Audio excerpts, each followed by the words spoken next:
નમસ્કાર વિદ્યાર્થી મિત્રો, ફરી એકવાર તમારું સ્વાગત છે અમારી આ યુટ્યુબ ચેનલમાં. તો મિત્રો, આજે આપણે આ વિડીયોમાં એકમ કસોટી વિજ્ઞાનનું સોલ્યુશન જોવાના છે. ગુજરાત માધ્યમિક અને ઉચ્ચતર માધ્યમિક શિક્ષણ બોર્ડ ગાંધીનગર દ્વારા જે મિત્રો આપણું વિજ્ઞાનનું પેપર લેવાનું છે, જે તારીખ 12/12/2024 એટલે કે 12 ડિસેમ્બરના રોજ લેવાનું છે. ધોરણ 9નું પેપર સોલ્યુશન રહેશે. સાહિત્ય તમારે પૂરેપૂરું પેપર સોલ્યુશન જોવાનું રહેશે. સમય રહેશે 1 કલાક અને કુલ ગુણ રહેશે 25. તો આઈએમપી પેપર છે, સાહિત્ય પૂરેપૂરું પેપર સોલ્યુશન જોઈજો. અને જો મિત્રો તમે ચેનલમાં ન હોય તો ચેનલને સબસ્ક્રાઈબ કરવાનું ભૂલતા નહીં ને બેલ આઇકન પણ દબાવી દેજો. અને જો આની તમારે પીડીએફ જોતી હોય તો આપણી ટેલિગ્રામ ચેનલ અને આપણી વોટ્સઅપ ચેનલ લિંક તમને નીચે ડિસ્ક્રિપ્શનમાંથી મળી જશે, તો ત્યાંથી જોઈન કરી લેવાનું રહેશે. અને આ પણ આપણું ચેનલનું નામ વન એજ્યુકેશન ગુજરાત છે. તો વિભાગ એ છે. નીચે આપેલા પ્રશ્નોમાંથી યોગ્ય વિકલ્પ શોધીને લખો. તો પહેલો ક્વેશ્ચન છે, નીચેના પૈકી સાર્વત્રિક દ્રાવક છે, દ્રાવક મિત્રો એ કયું છે? દ્રાવક આપણે જોઈએ તો દ્રાવક છે, એમાં આપણો જવાબ આવશે પાણી. શું જવાબ આવશે? પાણી. દ્રાવક છે મિત્રો, દ્રાવક એટલે શું એ તમારે જણાવવાનું છે. દ્રાવક, દ્રાવ્ય અને બીજું શું આવે? દ્રવ્ય, દ્રાવક અને દ્રાવ્ય છે, અને દ્રાવણ. દ્રાવણ તો તમને ખબર છે, પાણીમાં જે આપણે બનાવતા હોય છે, ગમે પાણી હોય છે, આવી રીતે પાણી હોય છે, એમ મીઠું નાખી દેવાનું પાણીમાં તો એ દ્રાવણ બની જશે. દ્રાવક તો જેમાં આપણે જે વસ્તુ નાખવાની હોય છે. અને દ્રાવ્ય તો મીઠું કહી શકાય. તો આગળનો ક્વેશ્ચન છે, બીજા નંબરનો ક્વેશ્ચન, નીચેના પૈકી એરોસોલનું ઉદાહરણ કયું છે? તો એરોસોલનું ઉદાહરણ કયું છે? તેમાં આપણો જવાબ આવશે વાદળા. વાદળા છે એરોસોલનું ઉદાહરણ છે. તો બીજા નંબરમાં આપણો જવાબ આવશે વાદળા છે એરોસોલનું ઉદાહરણ છે. ત્રીજા નંબરનો ક્વેશ્ચન છે, નીચેના પૈકી શેમાં ટિંડલ અસર જોઈ શકાય છે? તો નીચેના પૈકી શેમાં ટિંડલ અસર જોઈ શકાય છે? તેમાં આપણો જવાબ આવશે દૂધમાં. દૂધ છે, દૂધમાં ટિંડલ અસર જોઈ શકાય છે. જે તમે ગમે એ જગ્યાએ ડીઝલ પડેલું હોય, જે બાઇકમાંથી આપણે જોઈએ તો ડીઝલ હોય, એમાં આપણે ટિંડલ અસરને તમે જોઈ શકો છો. જે બધા આપણે રંગો દેખાતા હોય છે એ ટિંડલ અસર કહેવાય છે. તો જવાબ આવશે એમાં દૂધ. આગળના ક્વેશ્ચન છે, ચોથા નંબરનો ક્વેશ્ચન છે, ધુમ્મસ અને વાદળ એ શેનું ઉદાહરણ છે? તો ધુમ્મસ અને વાદળ છે એરોસોલનું ઉદાહરણ છે. ધુમ્મસ અને વાદળ શેનું ઉદાહરણ છે? એરોસોલનું ઉદાહરણ છે. પાંચમા નંબરનો ક્વેશ્ચન છે, નીચેનામાંથી કઈ ભૌતિક રાશિ અદિશ છે? તો નીચેનામાંથી કઈ ભૌતિક રાશિ છે અદિશ છે? તો દળ છે, દળ એ આપણે જોઈએ તો અદિશ રાશિ છે. કેવી રાશિ છે? અદિશ રાશિ છે. તેમાં આપણો જવાબ હશે દળ છે, અદિશ રાશિ છે. બાકી બળનો આઘાત, વેગમાન છે, સદિશ રાશિ રહેશે. છઠ્ઠા નંબરનો ક્વેશ્ચન છે, તો છઠ્ઠા નંબરનો ક્વેશ્ચન છે, પદાર્થનું વેગમાન શૂન્ય ક્યારે હોય છે? તો પદાર્થનું વેગમાન શૂન્ય ક્યારે થાય છે? તો સ્થિર અવસ્થામાં હોય ત્યારે પદાર્થનું વેગમાન શૂન્ય થાય છે. કે સ્થિર અવસ્થામાં. આ બોલ એક હોય, ગમે એ બોલ, એ સ્થિર અવસ્થામાં પડ્યો હોય ઉપર, તો એ આપણે જોઈએ તો એનું વેગમાન પહેલાં શૂન્ય આવે, પછી આવી તરીકે પડવા મળે ધીરે ધીરે, અને બીજી જગ્યાએ પહોંચી જાય પછી એનું વેગમાન શોધવામાં આવતું હોય છે.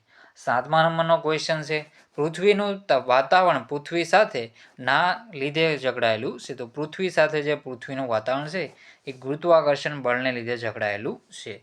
તમે ગમે એ વસ્તુ ઉપરથી આવી રીતે બોલ છે ઉપર આકાશમાં ફેંકશો તો ફરીથી પાછો રિટર્ન છે એ પૃથ્વી પર પાછો આવે છે, એ ગુરુત્વાકર્ષણ બળને લીધે જ આવે છે. ન્યૂટને આ પ્રતિપાદિત કર્યું હતું. સફરજનની તમને સ્ટોરી ખબર હશે. આઠમા નંબરનો ક્વેશ્ચન છે, પૃથ્વીના ગુરુત્વ પ્રવેગનું મૂલ્ય છે? મૂલ્ય આપણે જોઈએ તો વિષુવવૃત્ત પર ઓછું હોય છે. ક્યાં? આવી રીતે છે, આ અહીંયા આવશે આ વિષુવવૃત્ત, અને આ બાજુ અહીંયા ધ્રુવો હોય. બે બાજુ ધ્રુવો પર વધારે હોય, અને આ ધ્રુવ અહીંયા થોડીક ચપટી, અહીંયા થોડીક ચપટી છે, અહીંયા થોડીક આપણે જોઈએ તો હોય, એવી રીતે રહેશે. આવી રીતે બધા અક્ષાંશ વૃત્તો આવેલા છે, આવી રીતે રેખાંશ આવેલા હોય છે. આગળનો ક્વેશ્ચન છે, તો આગળના ક્વેશ્ચન આ વિકલ્પવાળા ક્વેશ્ચન પૂરા થાય છે. નીચે આપેલા ખાલી જગ્યા યોગ્ય રીતે પૂરો. તો ખાલી જગ્યા પૂરવાની છે. તો પહેલું છે, એક જ દ્રાવકમાં જુદા જુદા રંગકોનું અલગીકરણ ખાલી જગ્યા દ્વારા થાય છે? તો એમાં આપણો જવાબ આવશે કોમેટોગ્રાફી દ્વારા. કેના દ્વારા? કોમેટોગ્રાફી દ્વારા. બીજા નંબરનો ક્વેશ્ચન છે, ફળનું પાકવું એ ખાલી જગ્યા ફેરફાર છે? તો ફળનું પાકવું એ રાસાયણિક ફેરફાર રહેશે. ત્રીજા નંબરનો ક્વેશ્ચન છે, ન્યૂટનનો ગતિનો ખાલી જગ્યા નિયમ પદાર્થ પર લાગતા બાહ્ય બળ અને તેના વેગમાનમાં ફેરફારનો સંબંધ દર્શાવે છે? તેમાં આપણો જવાબ આવશે બીજો નિયમ. ચોથા નંબરનો ક્વેશ્ચન છે, પદાર્થની મૂળ અવસ્થા જાળવી રાખવાના ગુણધર્મને ખાલી જગ્યા કહે છે? તો પદાર્થની મૂળ અવસ્થા જાળવી રાખવાના ગુણધર્મને જડત્વ કહે છે. શું કહે છે ને જડત્વ કહેવામાં આવે છે. વિભાગ બી છે નીચેના પ્રશ્નોના ટૂંકમાં ઉત્તર લખો. દ્રવ્યનો ભૌતિક ફેરફાર એટલે શું? 3 ઉદાહરણ આપો. તો દ્રવ્યના સ્વરૂપમાં ફેરફાર થવો તેને દ્રવ્યના ભૌતિક ફેરફાર કહે છે. ઉદાહરણ: બરફનું પાણીમાં રૂપાંતર, ખાંડ પાણીમાં ઓગળવી. અને તો એમાં દ્રવ્યનો ભૌતિક ફેરફાર એટલે બરફનું છે પાણીમાં રૂપાંતર, ખાંડ પાણીમાં ઓગાળવી અને કપૂરનું ઉદ્ધવપાતન. આ બધા એના કેવા છે? ભૌતિક ફેરફાર રહેશે. બીજા નંબરનો ક્વેશ્ચન છે વેગમાન સંરક્ષણનો નિયમ લખો. તો વેગમાન સંરક્ષણનો નિયમ લખવાનો છે. તેમાં આપણો જવાબ રહેશે બાહ્ય બળની ગેરહાજરીમાં આંતરક્રિયા કરતા 2 કે તેથી વધુ પદાર્થોના બનેલા તંત્રને કુલ વેગમાન અચળ રહે છે. વાહનના ટાયરો ખરબચડા રાખવામાં આવે છે. પછી છે પદાર્થનું વજન એટલે શું? બંને ક્વેશ્ચનો સાથે પોઝ કરીને વાંચી લેજો. અને જો મિત્રો તમે ચેનલમાં નવા હોય તો ચેનલને સબસ્ક્રાઈબ કરવાનું ભૂલતા નહીં. અને આપણી ટેલિગ્રામ ચેનલ, વોટ્સઅપ ચેનલને પણ જોઈન કરી લેજો. પછી છે પાણીની સપાટી પર કોઈ પદાર્થને રાખતા તે કેમ તરે છે અને અથવા ડૂબે છે? તો પદાર્થની ઘનતા અને પાણીની ઘનતાના મૂલ્યો વડે નક્કી કરી શકે છે કે આપેલ પદાર્થ પાણીમાં તરશે કે ડૂબશે.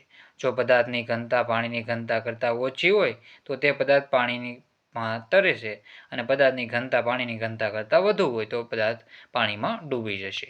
નીચેના પ્રશ્નોના 2-3 વાક્યોમાં ઉત્તર લખો. હવા એ મિશ્રણ છે, સંયોજન નથી. તો એનો જવાબ લખવાનો છે. અને મિશ્ર ધાતુ એટલે શું? ઉદાહરણ આપી સમજાવો. તો બંને ક્વેશ્ચનો સાથે પોઝ કરીને વાંચી લો.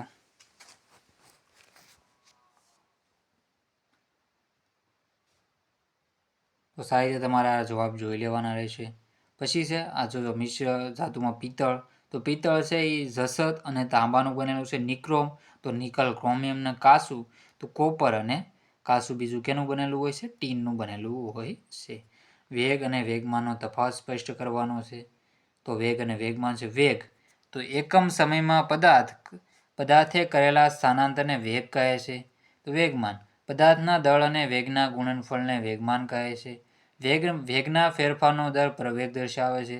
વેગમાનમાં થતા ફેરફારનો દર બળનું મૂલ્ય દર્શાવે છે. વેગનો એસઆઈ એકમ આપણે જોઈએ તો ms મીટર પ્રતિ સેકન્ડ છે અને ઓલો કિલોગ્રામ મીટર સેકન્ડ રહેશે મિત્રો. તો એ તો તમારે કરી નાખવું. પછી છે ચોથા નંબરનો ક્વેશ્ચન લાકડામાં બુઠ્ઠી ખીલી ઠોકવી મુશ્કેલ પડે છે. તો બુઠ્ઠી ખીલીના છેડાનું ક્ષેત્રફળ અણીદાર ખીલીના અણી આગળના ક્ષેત્રફળ કરતાં વધારે હોય છે. જેમ આડછેદની ક્ષેત્રફળ વધારે તેમ તેના પર લાગતા દબાણ ઓછું. આમ બુઠ્ઠી ખીલી પર દબાણ લગાડતા ઓછું દબાણ ઉત્પન્ન થાય છે. આથી લાકડામાં બુઠ્ઠી ખીલી ઠોકવી મુશ્કેલ પડે છે. પછી છે ગુરુત્વાકર્ષણ બળનો સાર્વત્રિક નિયમ શું છે? તો આ તમે સાહિત્ય વાંચી લો. બાકી આગળના ક્વેશ્ચન છે વિભાગ સી. નીચેના પ્રશ્નોના સવિસ્તાર ઉત્તર લખો. કલીલ દ્રાવણના ગુણધર્મો લખો. તો કલીલ દ્રાવણના ગુણધર્મો છે. સાહિત્ય પોઝ કરીને વાંચી લો. અને જો મિત્રો તમે ચેનલમાં નવો હોય તો ચેનલને સબસ્ક્રાઈબ કરવાનું ભૂલતા નહીં.